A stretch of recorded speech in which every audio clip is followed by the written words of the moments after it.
I'd like to welcome all of you to our podcast, The Courage to be Courageous. I'm Dan Bolen, your host. This is a place where all can come to hear people of all different backgrounds across all parts of the United States who have had fear in their life, and yet they needed courage to walk through their fear. I have a very special guest with me this morning. I was able to meet Kenny in the Frontrunners group here in Phoenix, Arizona. So we're going to welcome Kenny L. to our podcast today. Kenny, welcome to our podcast. Hello, thank you. Good to be here. Kenny has, I think, a fascinating story and a powerful story. And I want him to get into how his story developed and what were the coping mechanisms that he used. So Kenny, tell me a little bit about where you grew up, a little bit about your education, and a little bit about your family. Grew up in Southern California in the late 60s and into the late 70s, 80s, and 90s, living in different cities throughout Southern California, Long Beach, Westlake, Thousand Oaks, Studio City, and that was most of my growing up. I did live in Phoenix or Scottsdale, Arizona between 4th and 8th grade, and then my dad was transferred back to Southern California for his job, so most of my time was in Southern Cal. Education, I spent a lot of time in school. I have 5 degrees. And 5 degrees? So this is what you and I talked about yesterday, education addiction. Would that be correct? It was one way that I coped with avoiding who I was as a gay man. And basically, it was one way to prove to anyone who would want to see me that I had value and worth, that my resume was what I would leave with, because if they really knew who I was as a gay man, then they'd have other ideas of who I was. That was my thinking back then. It's a different time back then than it is today. We've made a lot of progress from tolerance and openness, gay people. But in the 80s, it was tough, and that's when I was growing up. So education was one way to go ahead and dissuade anyone thinking that I didn't have value. It's like I had value on paper, and that's really what I led with.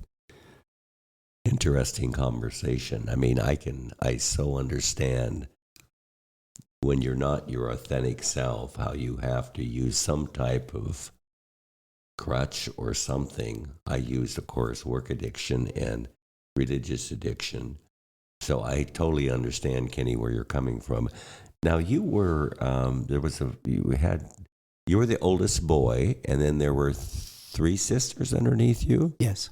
Tell me a little bit about what your home life was like. Well, my mother was born in Ireland, so 9 years older than my dad, and she came here with a bit of a culture shock. It's not the same as living there as it is here, and so growing up with 4 kids in an American culture was a challenge for her. She struggled with adapting to the culture fully, so I had a need to, based on my interactions with her, to kind of avoid. And she was a loving mother, but when she got on her place of not really connecting in or feeling like she was doing her own thing, that I just didn't know what personality would show up that day. So I just better off went ahead and avoided. My dad on the other side was very supportive, but distant, traveled a lot, and I didn't really have much of a connection with him other than superficial. There's some drinking involved there, some gambling, which I think was his way of getting some relief. But I had a good relationship with him as best I could. That's all I really had as far as my formative years. I think when you and I talked yesterday, you talked about you were more disconnected from your mom because she would use sarcasm as a way to control you or get you to feel less than yourself. So you distanced from her emotionally, where you connected more with your dad. Yes, I did distance myself emotionally from my mom, more about what I didn't want to make waves with. Felt like if I just showed up and was a good boy, then I wouldn't have any problems. But there wasn't a lot of engagement. I think it's more toward neglect, emotionally, or really having a voice. I needed to learn that later in life, that I do have a voice. But growing up with my mom, I really didn't feel like there was an opening for that. Not in a punitive way. She wasn't punitive, but it just was kind of elusive disconnect that was basically a connection physically with being around in the environment, but not an emotional connection, which I gravitated toward my dad for, because he seemed to be encouraging and wanted to see me be successful, but was kind of distant in his own way. So I kind of became, in my mind, thinking, I'm going to make this, I have to make it on my own. And they knew about the secret of me being gay. That would not be, that they can't hear that. So I better just focus on doing things to better myself. I think it's interesting that you mentioned the word distance for both your mom and dad. You distance yourself from your mom, but your dad kind of distanced himself for you by being gone all the time. So that would create in you this desire, hey, I'm all alone. I don't have my caretakers there that I can share openly who I am, that I'm gay, and so forth. So I understand the pain of that. So how old were you when you come out to your parents as gay? 28. 28. Tell us a little bit of how that occurred. Well, I'd been dating a guy in the summer of 90, and he broke up with me, and I was still living at home at that period of time, and I just went into depression and went into a place where I could go inpatient, 18 days inpatient, started looking at what's going on with the depression, anxiety. It was around the secret, keeping it, not being able to talk about it, holding it in, living a double life, acting out with men, and then having a life around my home, which was just like everything's okay, you know. I came out to my mom and dad and one of my sisters with a psychologist next to me, and I read a letter, and that was it. Mm-hmm. How did your mom respond? Well, they had some idea, but of course no one's communicating, but that's what her response was. And from that point on, I felt relief from having not to hold that in anymore. It's still awkward to be around the family because there wasn't any talk about it. Wouldn't bring anybody I was dating over or talk about what I was doing in my personal life, even after they knew. Right. That was a different. So even after you came out, there was some more distance, in a sense. Well, they would distance. Yeah, it was a different kind of distance. They knew that that was what was happening, but right. Not that I could go ahead and include them. I didn't feel comfortable including or sharing, or I was very cautious about communicating information. I understand, yeah. Now, what about your sister at that time? Was she supportive of you? Well, I had 3 younger sisters who were pretty much into their own thing. One was, they were pretty much into their own thing, and pretty girls. One became Miss Newport Beach, 1992. They were involved with fitness, performance, and I was in the shadow most of the time of them. I hung out with a lot of girls growing up. Their sisters, and I objectified their boyfriends. So that's what I notice about that. But they were kind of disconnected from me because they were so much about themselves. They supported me after I came out, though. There was, even today, they're very supportive of me. But still today, I don't really talk about who I'm dating or too much about what I'm doing. That's in my life, that's connected with me being gay. It still has stuck a bit. Of course, I understand. It's not just an opening where everything's okay after there's the coming out piece. It's been a struggle. And again, Kenny, I want to encourage you for having the courage to be courageous to come out with your family at that time. There's always fear. And as I've always said, you can run from the fear or you can embrace it and get the courage to move on and go through it. Now, let's talk about your life since that period of time when you came out as gay to them. Tell me a little bit about your life, on how you continued on as a gay man, some of the fears you had, some of the demons you had, and how you are working on those things today. Does that make sense? Mm-hmm. So give me a little history on that. Well, I went to work right out of high school at Glacier Park, Montana.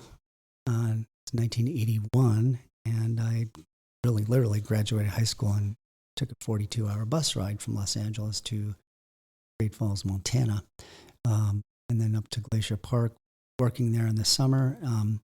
There were students from around the country that worked there, and I worked at a hotel where you had to have some musical talent, which I did. Played guitar, sang, and danced. And so I had my first boyfriend there, first interaction with a man, but a lot of shame around that.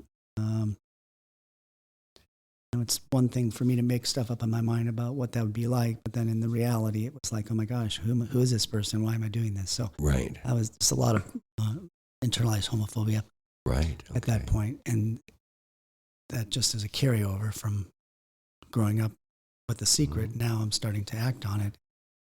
So that was that piece. I went back in 1982 and 83 to work there as well, and then I would be up with other guys. But when I came back in 1981 from Glacier Park, I did some equity waiver, assistant stage manager in Hollywood, and liked that area. I thought I wanted to act.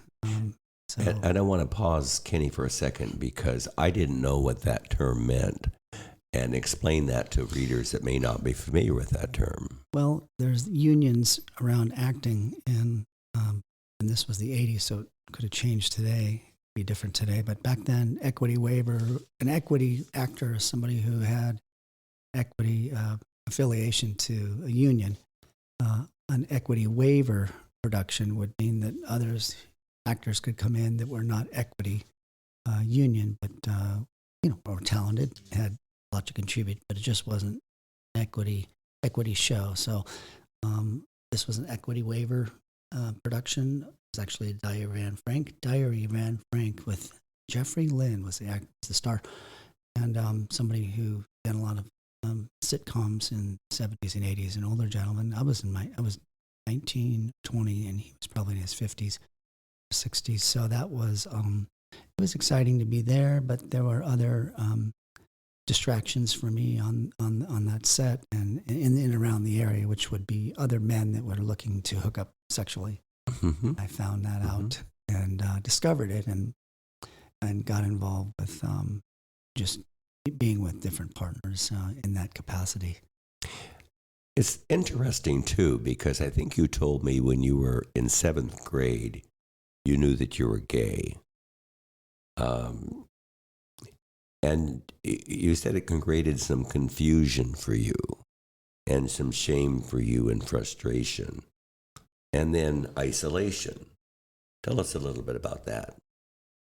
I went to Catholic school, grades 1 through 8, and in 7th grade, this was Scottsdale, Arizona, I recognized that I was watching guys in the room and thinking about being next to them in small groups or to kind of fantasize about what it would be like to be near them, not to do that in a work capacity, but be close to them to see what it'd be like to be with them. And I'm thinking, what's that about?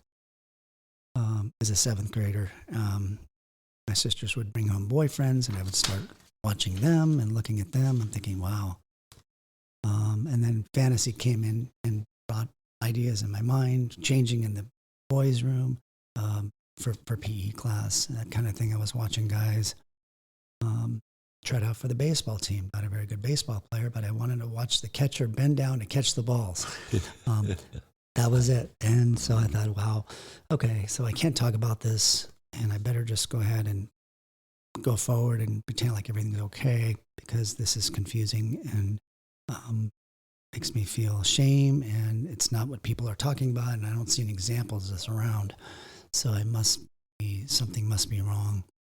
So you were keeping all of that inside you. Yes. And that had to affect you emotionally and physically. And so would the way you deal with it and to isolate is to go have sex with men?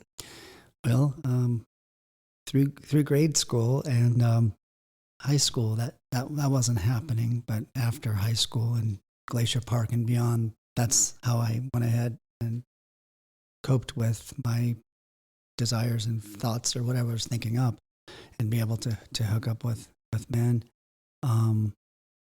I recognized I had 1981, 82, 83, blonde hair down to my shoulders, and guys would be attracted to that. And then I could basically be an object of their desire. So I learned. I'm thinking, wow, this is pretty cool. And there's an excitement element to it, a sense of intrigue, curiosity, wonder who's going to come by next, what's going to happen. Will they really like me? Will I be approved? Will I be validated? So that became my sense of self-esteem in those early years where I was exploring this. Having sex with men. This was the beginning of the AIDS epidemic too, and it's a scary thing. I am HIV negative, but I knew a lot of people that early on were able to, became positive and died because there wasn't any cure back, wasn't any treatment. Right. Huh? So that was scary. I was always wondering what's going to happen. I did get my first STD at 19. Very embarrassed. Went to the doc, and he, I didn't say it was with a man. I really figured it was with a woman, and was given a little lecture about protection and all. I'm thinking, wow, this is real. This can really happen. So it's that's basically it on that. And it sounds like when you're going through these years of your life, shame had gotten so strong with you, and had become so powerful in your life. And whenever you would have an encounter with a man, you and I had talked about this. You'd wonder, well, what happens after this? I've done the encounter. Now, what do I do now? Explain that to me. So the hookup piece, there's temporary excitement, temporary relief from having a need to do that. If there was an opportunity to get a phone number and go out, maybe date a little bit afterwards, I was always at a loss for what to do next. I didn't know how to proceed. I could bring the sex part to it, the physical connection, but other than that, I didn't like myself. I didn't accept myself. I had a lot of shame about what I was thinking, what I was doing, and I felt myself kind of moving into some disassociation around the person I was with. I couldn't connect. I've learned now that it's intimacy avoidance, a feeling that I'm physically present, but I'm not connected to my heart, my sense of mind, my sensory aspect of it. And I've been doing a lot of work on that since discovering that and some recovery work I'm doing. But at the time, it was what I had to give or what I could get from somebody sexually was pretty much how I lived. And then the other end of that was the way I coped with the shame and frustration through education, work addiction, working 3 jobs, and I was in the fitness industry as an instructor from 1994 to 2018, taught hundreds of classes. So that element of performance, being in front of groups, really became a motivation for me to get attention, validation. Look, I am good. Look what I can do. Or the education pieces, look at the degrees I have. Look at my resume. Look at the background I have. Look at these people that are saying nice things about me. The only problem is I really didn't believe what they were saying because I had so much shame about who I was. Didn't like myself, didn't have a relationship with self. My life was constantly seeking validation and other esteem outside myself. That I can relate to that, as I mentioned that in my book. You do everything you can so you don't have to look at yourself. And I so get that. I so get what you're saying on that too. It's the more shame you have, the more outward validation you think you need. More shame, I need more validation from others because I can't validate myself. Yes. So I use all this other esteem around me to validate who I am because I hate who I am. I so get that, and I did that for so long. You just brought up your book here on page 105 in your book, The Courage to be Courageous. There's this line here that I really identified with. I could not enjoy the honest success of just being real. And at the time, I believed I could not talk about my incongruence with my family, friends, or anyone in the church, because all the parts of my world were built on denial of who I was as a gay man. It's very powerful for me. I totally identify with that. Oh, thank you. That is a powerful, and I so get that, Kenny, and we really are on the same page on that one as well.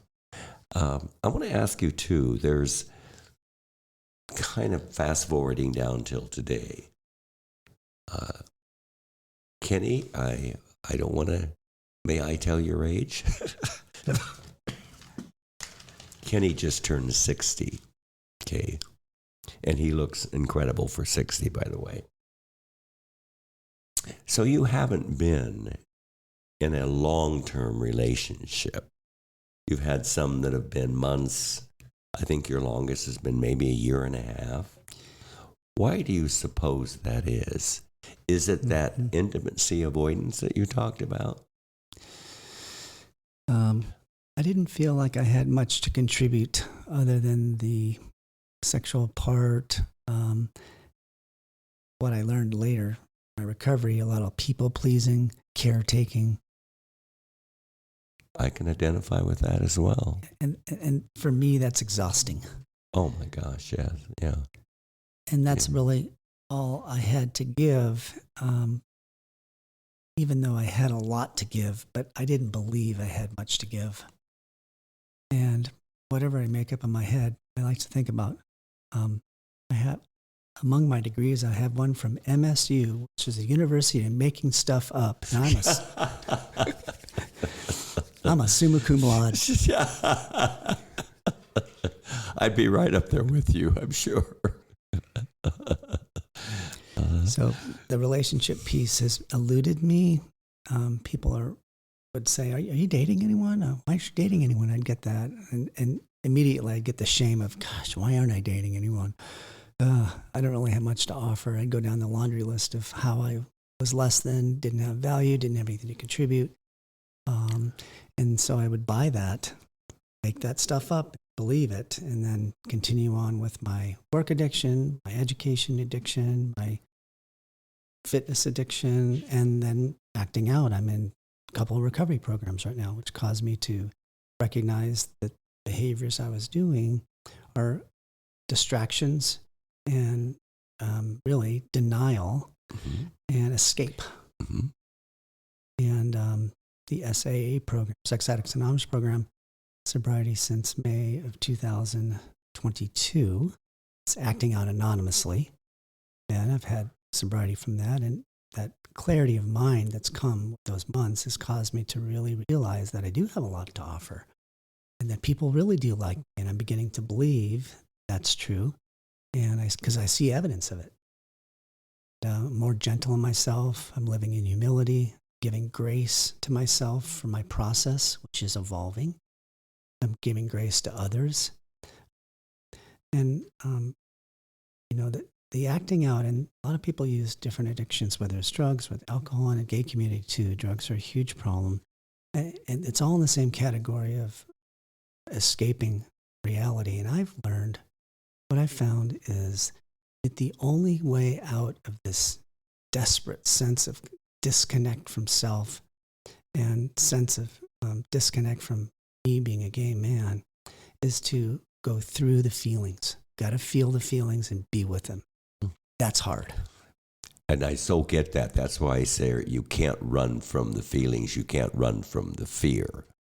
Because when you run from the fear, you're not embracing the fear. You got to embrace the fear, embrace the feelings, and go through it. And that's what takes courage. And I see that in you, Kenny. Thank you. It's taken courage for you to do that.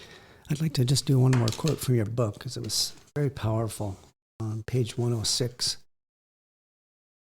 asking for help was not an option because I believed I had to keep everything perfect so no one ever saw any of my flaws. Oof, that just gives me chills when I read that because there's such a sense of needing to survive and hold all this in about who I am as a gay person. It's very, very exhausting and takes a lot of my energy, but I did it for years, using whatever distraction, whether it's work, fitness, education, acting out, to divert my attention from really who I was as a person. So developing relationship with self and recovery has helped me, and being in the feelings, as uncomfortable as it is, and I've had some counseling and I'm working with a trauma therapist, so there's people to help. But I have to have a willingness to say, you know what I'm doing to cope with this is not working. I have to come back and look and see what is really happening here and get some help and ask for help, because the way that I was living in my life was really living two lives and living in a way where I'm holding in this identity of being gay is very isolating. Oh, very isolating, yes. And putting on a great face that everything's great, but inside I'm dying. Mm-hmm. Is an awful existence. I so relate to that as well. Well, we've been so encouraged by having Kenny with us today. As I mentioned, he's a teacher here in the Phoenix area. He's really had courage to be courageous, and I admire him. And so I give you a grade on this. I give you A+ on this one, Kenny. Oh, thank you. I'm just glad to be here and share my experience. Yeah. And graded or not, I'm just talking about what's going on. So thank you very much. And I know all of you out there will find parts of Kenny's story that you can relate to. And I really are encouraged.